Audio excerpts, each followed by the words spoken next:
This morning we're with Angela Gunning, the leader of the Labour group at Guildford Borough Council, and we're in the magnificent surroundings of Abbott's Hospital at the top of the High Street.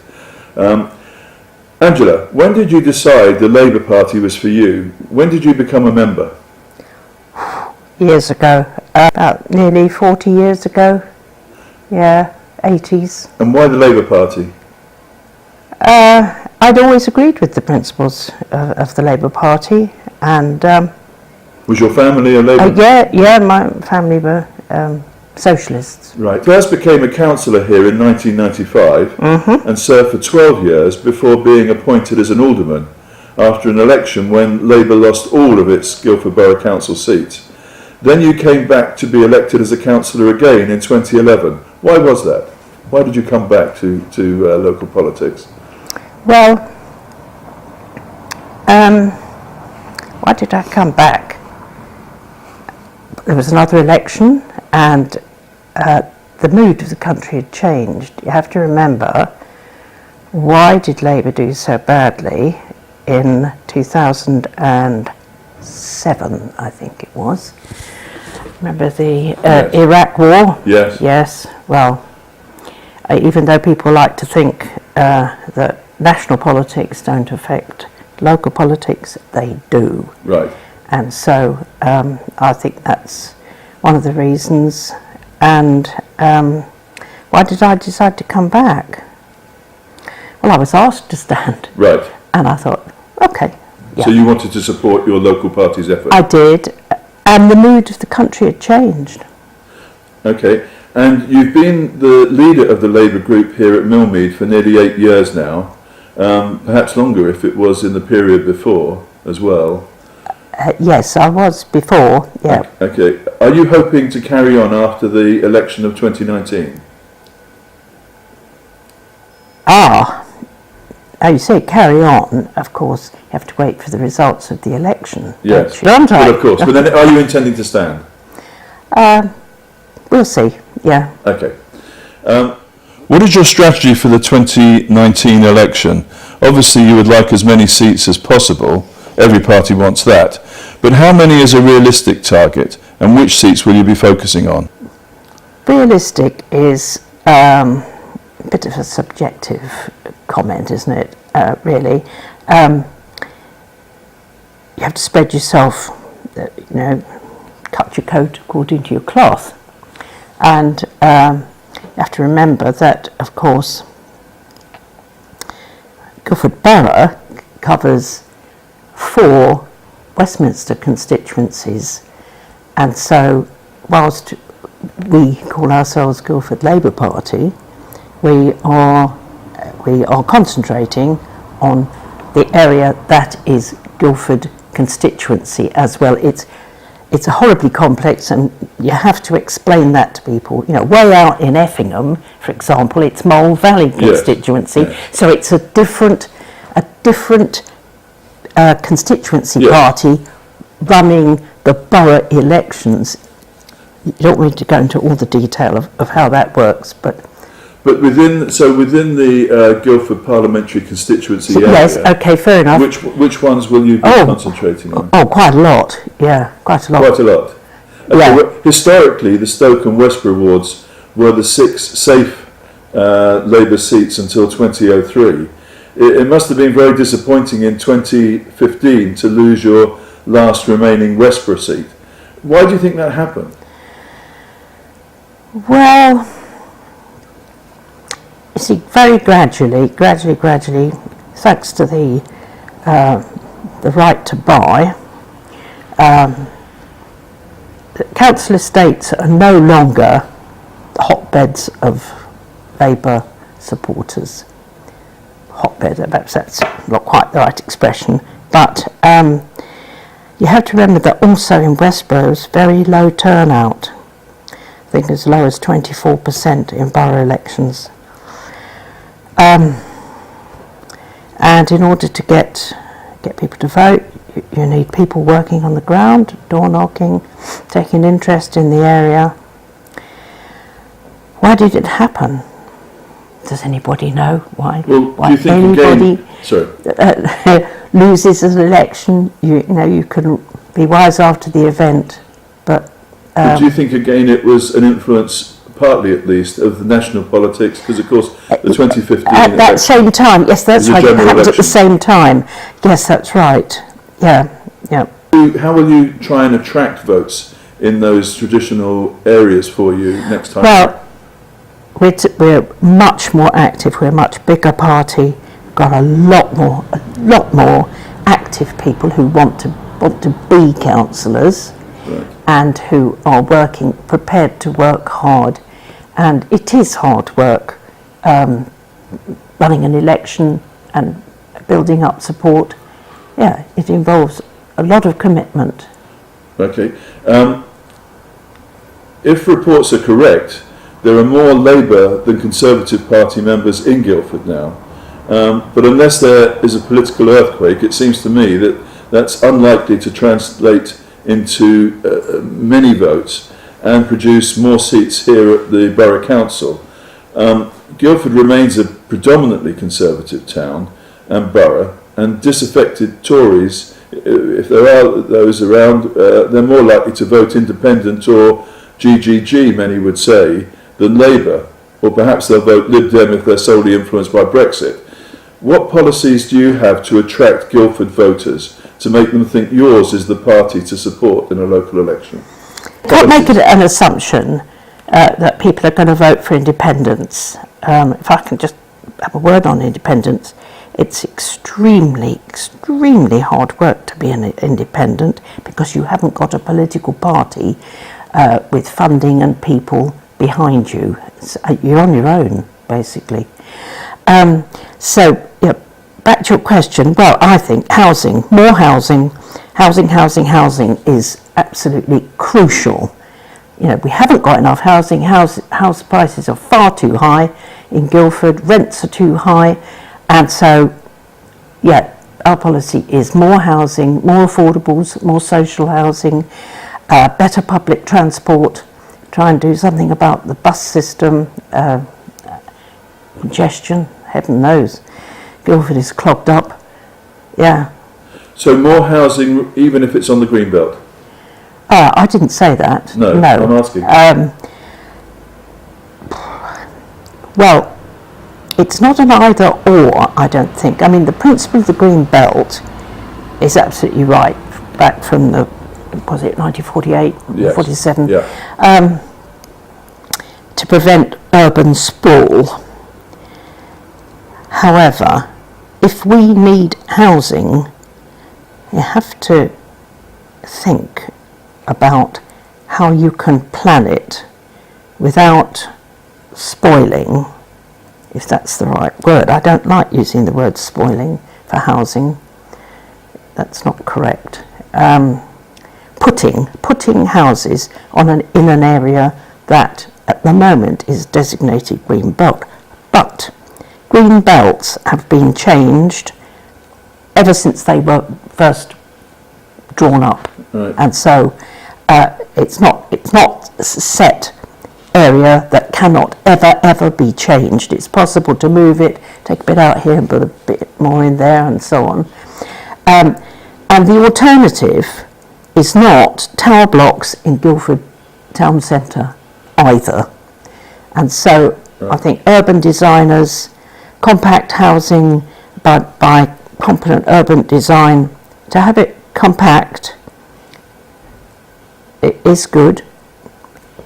We want to be near the town centre. I'm sure everybody does. Don't want to have to travel miles for everyday life, do one's shopping, etc., and entertainment.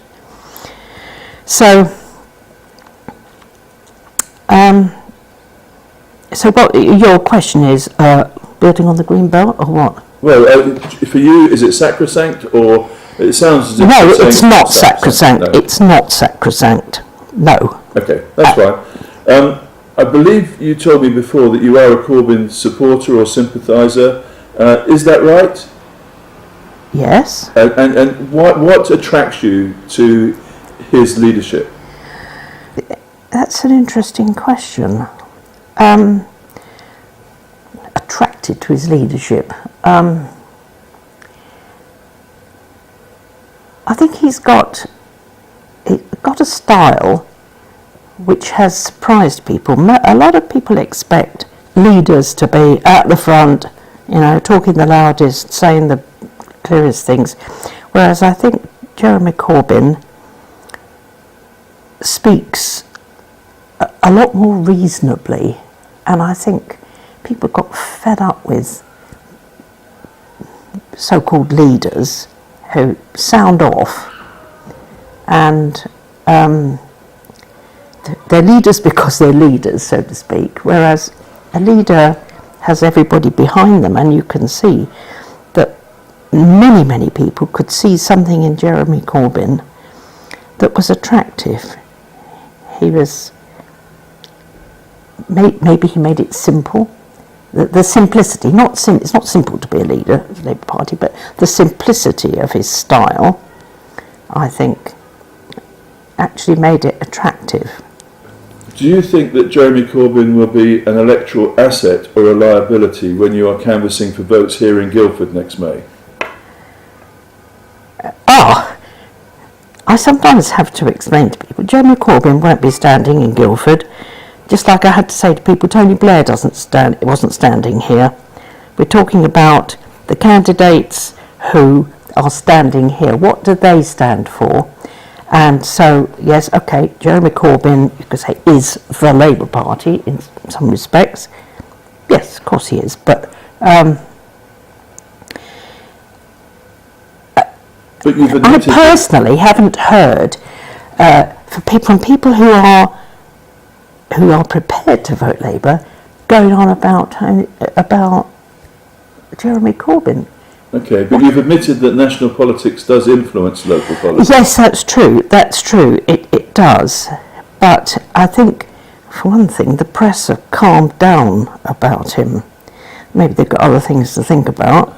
But to begin with, they didn't know what had hit them, because they were ready to mock, here's Mr. Lefty, etc. And to their amazement, he was actually very popular, but low-key, dignified, pointed leader of the opposition. So you don't think it will have a major influence one way or the other here in Guildford? I'd like to think that people identify that type of leadership with the Labour Party. Yes, yeah, it could do, yes. I don't think it will be a negative effect, no. Okay. I want you to imagine that you wake up on the 11th of May next year, the day after the count at the Borough Council election, and you have won 25 seats. What would you do? How would Guildford change under a Labour council? Well, you have to remember that, of course, local government finance is a bit of a strangulation on what councils can do for a start.